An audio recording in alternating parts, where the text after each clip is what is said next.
السلام علیکم پیارے دوستو، بسم اللہ الرحمن الرحیم۔ دوستو، آج کی اس ویڈیو میں ہم بات کرنے والے ہیں کہ اذان کے وقت کتا کیوں روتا ہے۔ آپ نے دیکھا ہوگا اذان کے وقت، خاص طور پر فجر کی اذان کے وقت بہت زیادہ کتے روتے ہیں، بھونکتے ہیں۔ تو اس کی کیا وجہ ہے، کس وجہ سے وہ کتے روتے ہیں، اور ساتھ میں ہم آپ کو یہ بھی بتائیں گے کہ کتے کی پیدائش کس طرح سے ہوئی، اور کتے کی پیدائش میں انسان اور شیطان کا کیا کردار رہا، اور اذان کے وقت کن کن باتوں کا خیال رکھنا چاہیے، یعنی جب اذان ہو رہی ہو تو کن کن کاموں کو نہیں کرنا چاہیے، اور اذان کے وقت کے کیا کیا آداب ہیں، یہ بھی ہم آپ کو آج کے اس ویڈیو میں بتائیں گے۔ ویڈیو آپ کے لیے کافی دلچسپ اور پیاری ہونے والی ہے، اس لیے ہم آپ سے ریکویسٹ کرتے ہیں، گزارش کرتے ہیں کہ ویڈیو کو آخر تک ضرور دیکھیے گا۔ فی الحال دوستو، ویڈیو شروع کرنے سے پہلے اگر آپ ہمارے یوٹیوب چینل پر پہلی بار آئے ہیں تو ہمارے چینل کو سبسکرائب کر لیجئے، ساتھ ہی لگے بیل آئیکن کو ضرور دبا دیجئے، اور اس ویڈیو کو لائک اور شیئر کر کے اپنے کچھ قریبی دوستوں اور رشتہ داروں تک ضرور پہنچائیے۔ تو آئیے ویڈیو شروع کرتے ہیں۔ دوستو، ہر کوئی یہ جاننا چاہتا ہے کہ کیا وجہ ہے کہ اذان ہوتے ہی کتے رونے لگ جاتے ہیں اور اذان پوری ہوتے ہی خاموش ہو جاتے ہیں، اور ایسا خاص کر فجر کی اذان کے وقت ہی ہوتا ہے۔ تو چلیے بتاتے ہیں آپ کو اس کی کیا وجہ ہے۔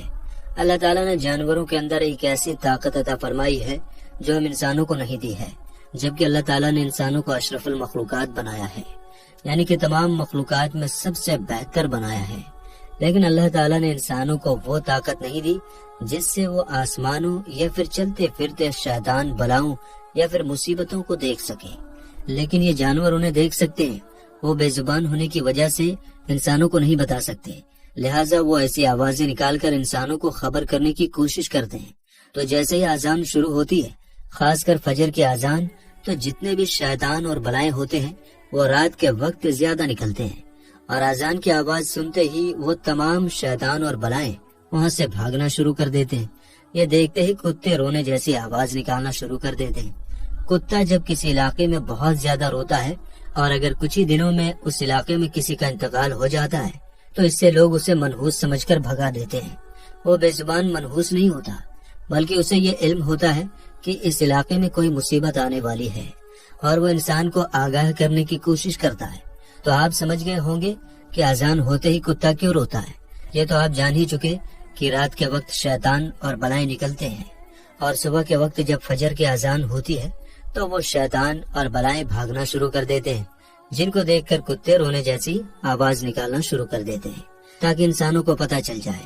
دوستو، اب ہم آپ کو بتاتے ہیں کہ جب خدا تعالیٰ نے حضرت آدم علیہ السلام کو پیدا فرما کر فرشتوں کو حکم دیا کہ میرے خلیفہ کے آگے سجدے میں جھک جاؤ، تو سب سجدے میں جھک گئے، مگر شیطان کھڑا رہا اور نہیں جھکا۔ خدا تعالیٰ کو اس کا یہ تکبر پسند نہ آیا، اور اس سے دریافت فرمایا کہ اے ابلیس، میں نے جب اپنے دست قدرت سے بنائے ہوئے خلیفہ کے آگے سجدہ کرنے کا حکم دیا تو نے کیوں نہ سجدہ کیا؟ شیطان نے جواب دیا، اے خدا، میں آدم سے اچھا ہوں، اس لیے کہ میں آگ سے بنا ہوں اور آدم مٹی سے بنا ہے، اور آگ مٹی پر غالب ہوتی ہے، یعنی اس سے زیادہ پاورفل ہوتی ہے، پھر میں ایک بشر کو سجدہ کیوں کروں؟ خدا تعالیٰ نے اس کا یہ تکبر بھرا جواب سن کر ارشاد فرمایا کہ اے ابلیس مردود، نکل جا میری بارگاہ رحمت سے، جا تو قیامت تک کے لیے مردود اور لعنتی ہو گیا ہے۔ اس کے بعد خدا نے جب حضرت آدم علیہ السلام کا پتلا مبارک تیار فرمایا تو فرشتے حضرت آدم علیہ السلام کے اس پتلے مبارک کی زیارت کرتے تھے، مگر شیطان مردود حسد کی آگ میں جل بھن گیا تھا، اور ایک مرتبہ اس مردود نے ساری حدیں پار کر دی، اور اس نے کیا یہ کہ بغض اور کینے میں آ کر حضرت آدم علیہ السلام کے پتلے مبارک پر تھوک دیا۔ یہ تھوک حضرت آدم علیہ السلام کی ناک مبارک کے مکان پر پڑا۔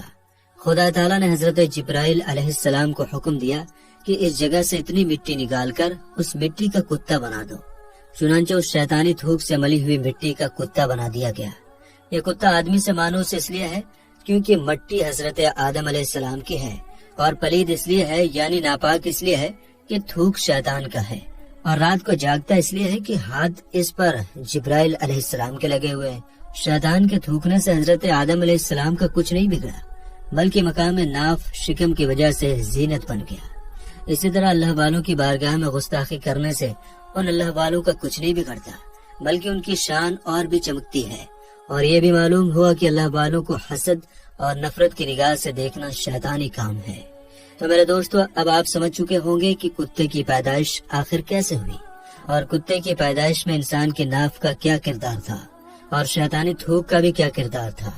اب آئیے دوستو جانتے ہیں کہ اذان کے وقت کن کن باتوں کا دھیان رکھنا چاہیے۔ نمبر 1، اذان کے وقت بات چیت نہ کریں۔ نمبر 2، اذان ہو رہی ہو تو سلام بھی نہیں کرنا چاہیے۔ نمبر 3، اذان کے وقت کوئی سلام کرے تو جواب بھی نہیں دینا چاہیے۔ اور نمبر 4، اگر قرآن کی تلاوت بھی کر رہے ہوں تو بھی اذان کے وقت خاموش ہو جائیں۔ نمبر 5، اذان کا ادب نہ کرنے والوں پر اللہ کا سخت عذاب ہوگا۔ اور نمبر 6، اذان کو غور سے سنیں اور ہر کلمات کو دہرائیں۔ نمبر 7، اگر راستے میں اذان شروع ہو جائے تو ٹھہر جائیں۔ نمبر 8، اذان کے وقت اذان پر غور نہ کرنے والوں پر اللہ کا عذاب ہوگا۔ نمبر 9، اذان کے وقت کسی بھی طرح کا کوئی سنگیت نہیں سننا چاہیے۔ نمبر 10، اذان کے وقت عورتوں کو سر ڈھک کر رکھنا چاہیے۔ نمبر 11، اذان کے وقت کبھی بھی پیر پسار کر نہیں سونا چاہیے۔ نمبر 12، جو شخص اذان کے وقت باتوں میں مشغول رہتا ہے اس کا خاتمہ برا ہونے کا خوف ہے۔ نمبر 13، اذان جب بھی سنے اذان کا جواب دے، کہنے والا جیسا کہے سننے والا بھی ویسا کہے۔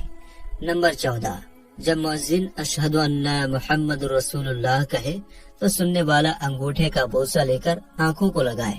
نمبر 15، خطبے کی اذان کا جواب دینا مقتدیوں کے لیے جائز نہیں ہے۔ اور نمبر 16، حیض و نفاس والی عورت کو اذان کا جواب نہیں دینا چاہیے۔ نمبر 17، پیشاب یا پاخانہ کرنے والے اذان کا جواب نہ دیں۔ دوستو، اذان کے دوران ان باتوں کا ضرور خیال رکھیں۔ اللہ ہمیں اور آپ کو ان باتوں پر عمل کرنے کی توفیق عطا فرمائے، آمین اللہم آمین۔ دوستو، اب ہم آپ کو بتاتے ہیں 11 کاموں کے کرنے سے اللہ پاک گھر سے برکت ختم کر دیتا ہے۔ تو وہ 11 کام کون کون سے ہیں، آئیے ہم آپ کو بتاتے ہیں۔ نمبر 1، بسم اللہ پڑھے بغیر کھانا کھانے والے گھر سے۔ دوستو، ایسے گھر میں ہمیشہ غریبی بنی رہتی ہے جس گھر میں ہمیشہ رزق دینے والے کا شکریہ ادا نہ کیا جاتا ہو، اور جس گھر میں کھانا کھانے سے پہلے بسم اللہ نہ پڑھا جاتا ہو۔ تو دوستو، اگر آپ یہ چاہتے ہیں کہ آپ کے گھر میں برکت بنی رہے اور آپ کے رزق میں برکت ہو تو جب بھی کھانا کھائیں تو کھانا کھانے سے پہلے بسم اللہ ضرور پڑھ لیا کریں۔ نمبر 2، بغیر وضو کیے قرآن پاک پڑھنے سے۔ دوستو، اللہ پاک ایسے گھر سے بھی برکت دور کر دیتا ہے جس گھر میں قرآن پاک کو بغیر وضو کیے پڑھا جاتا ہو۔ تو دوستو، اس بات کا بھی ضرور خیال رکھیں کہ جب بھی آپ قرآن کریم کی تلاوت کریں تو وضو ضرور بنا لیا کریں، اور بغیر وضو قرآن پاک کو چھونا تک نہیں چاہیے، کیونکہ ایسا کرنے سے بھی گھر میں برکت ختم ہو جاتی ہے۔ اور نمبر 3، گھر پر آئے سوالی کو خالی ہاتھ لوٹانے سے۔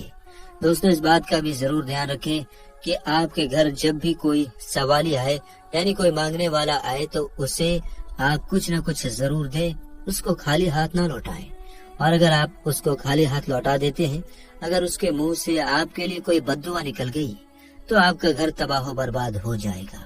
اور نمبر 4، مہمان آنے پر ناراض ہونے کی وجہ سے۔